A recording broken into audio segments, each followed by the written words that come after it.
All right, here we go. Ready? Because you have famous beef with Joakim Noah. I don't have any beef with anybody. He's beefless. Have Can you tell us your first interaction with Joakim Noah? Listen, I don't have no interaction. We don't have interaction. I'm gonna have an interaction. I'll handle this, Kevin. He does not need to. Let's go. That's the end of the interview. You tell the first time Joakim Noah, and he's like, "Hey, still Kevin, on I him. have." He's not gonna He's let moved Well, because I on. want to hear It's from like you. like a pit bull grabbing He's onto like, a Kevin, tree branch. I had posters Not of letting you go.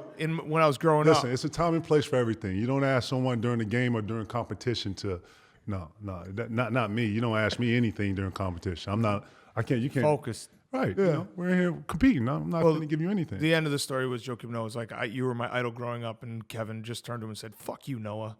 No, he asked real shit. He asked me the move I just gave him. Nigga, figure it out. Shit. Get out of here. Fuck I look like. Fuck I look like, man. Get that out of you. Joakim's ready to run And you through got a brick wall Bulls right jersey now. He on? gets Nah, mad. cool.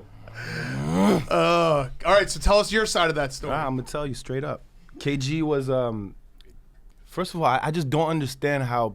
I don't think he remembers because I think the story meant a lot more to me than it did to him. Right. You know, so I remember because I had KG posters in my wall. I had a fucking KG jersey growing up.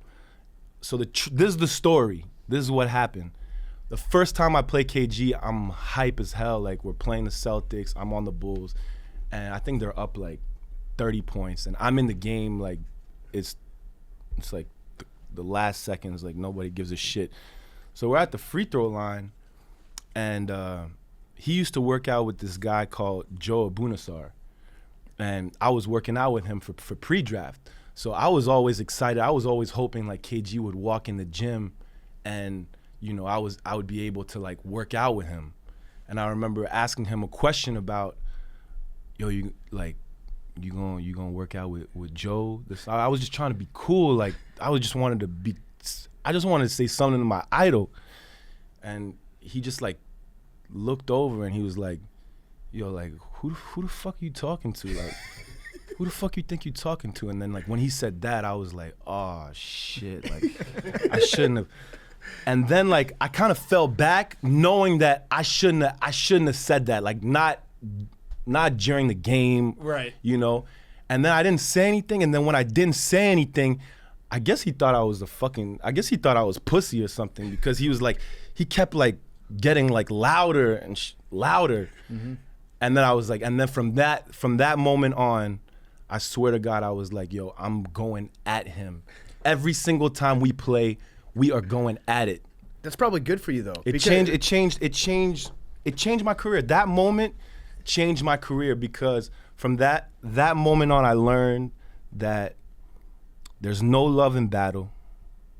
And, you know, this is competition. Like, at the end of the day, I'm trying to rip your fucking head off. You're trying to rip my head off. Let's go. Like, I'm trying to win just as bad as you're trying to win. I'm not trying to make no friends.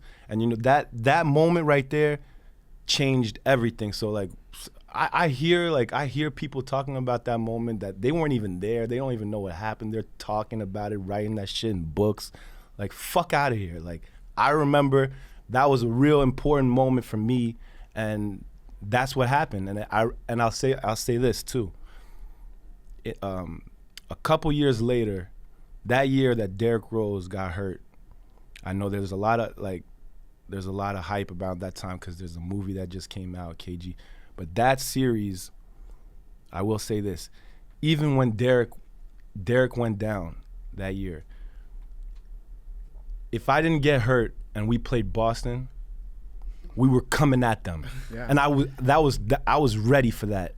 I was hungry for that. I wanted that. It took like the only person, or one of the only people I would assume in the league that you looked up to at that point, and it reminded you that you're not there to look up to anybody anymore. Mm-hmm. He's your peer, so now you just want to dunk on him. Exactly.